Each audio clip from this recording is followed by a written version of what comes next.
বাংলাদেশকে যদি বন্ধু প্রতি মনে করেন, নেপাল ভুটান অন্য দেশকে যদি বন্ধু প্রতি মনে করেন, তাহলে দ্রুত শেখ হাসিনাকে আপনার দেশ থেকে তাড়িয়ে দেন।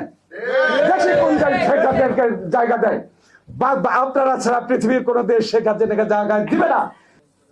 জাতি যে কারণে এত আন্দোলন সংগ্রাম করলেন একটি নিরপেক্ষ নির্বাচনের জন্য, এই নিরপেক্ষ নির্বাচনের জন্য আপনাদের এখানে আপনাদেরকে তত্ত্বাবধায়ক হিসাবে দেওয়া হয়েছে। শব্দেরই তো মিল আছে।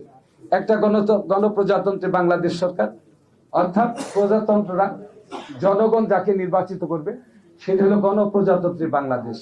আর আপনি তত্ত্বাবধায়ক, অন্তর্বর্তী একটা টাইম ফর দ্য টাইমের জন্য আপনি অবস্থান নিচ্ছেন। সেটা কি? এই সাময়িক সময়ের মধ্যে জাতির কাঙ্ক্ষিত, জাতির চাওয়া সেটা হলো একটা নির্বাচন। এই নির্বাচনটাকে আমরা কিন্তু আপনাদেরকে আগেও বলেছি যে আপনাদের যদি ব্যর্থ হয় তাহলে বাংলাদেশ ব্যর্থ হয়ে যাবে। আপনারা যদি ব্যর্থ হন তাহলে এদেশের গণতন্ত্র ধ্বংস হয়ে যাবে। আপনাদের নিয়ে অনেক ষড়যন্ত্র হচ্ছে, দেশি বিদেশে অনেক ষড়যন্ত্র চলছে। প্রতিবেশী রাষ্ট্রে আজকে প্রেতাত্মা নয়, স্বৈরাচারী শেখ হাসিনা ফ্যাসিস্ট।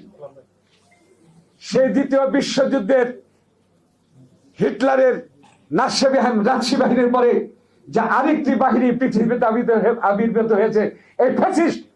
সেই ফ্যাসিস্ট অবস্থান করছে ভারত। পারে না ভারত যদি আমাদের বন্ধু হয়ে থাকে? একটি বন্ধু রাষ্ট্র আরেকটি বন্ধু রাষ্ট্রের ফ্যাসিস্টকে জায়গা দিতে পারে? তাহলে কি তারা আমাদের বন্ধু হতে পারে? তারা আমাদের বন্ধু হতে পারে না। আমি মোদী সরকারকে বলতে চাই, ভারতের সাম্প্রদায়িক মোদীকে বলতে চাই, বাংলাদেশকে যদি বন্ধু প্রতি মনে করেন, নেপাল ভুটান অন্য দেশকেও যদি বন্ধু প্রতি মনে করেন, তাহলে দ্রুত শেখ হাসিনাকে আপনার দেশ থেকে তাড়িয়ে দেন। দেশে কোন জায়গা দেয়? আপনারা ছাড়া পৃথিবীর কোন দেশ শেখ হাসিনাকে জায়গা দিবে না। কারণ পৃথিবীর মানুষ দেখেছে কত বড় ফ্যাসিস্ট হলে এভাবে ছাত্র জনতাকে গুলি করে হত্যা করতে পারে, প্লেন দিয়ে আপনার সেই হেলিকপ্টার দিয়ে হত্যা করতে পারে। সারা পৃথিবী আজকে এটা জানে বলে আজকে পৃথিবীর মানুষ আজকে তারেক রহমানকে স্বীকৃতি দিয়েছে। বাংলাদেশের মানুষ তারেক রহমানের অপেক্ষা আছে। আসুন আমরা আগামী দিনে এই সরকার দ্রুত রোড ম্যাপ দিবেন অথবা নির্বাচন ঘোষণা করবেন।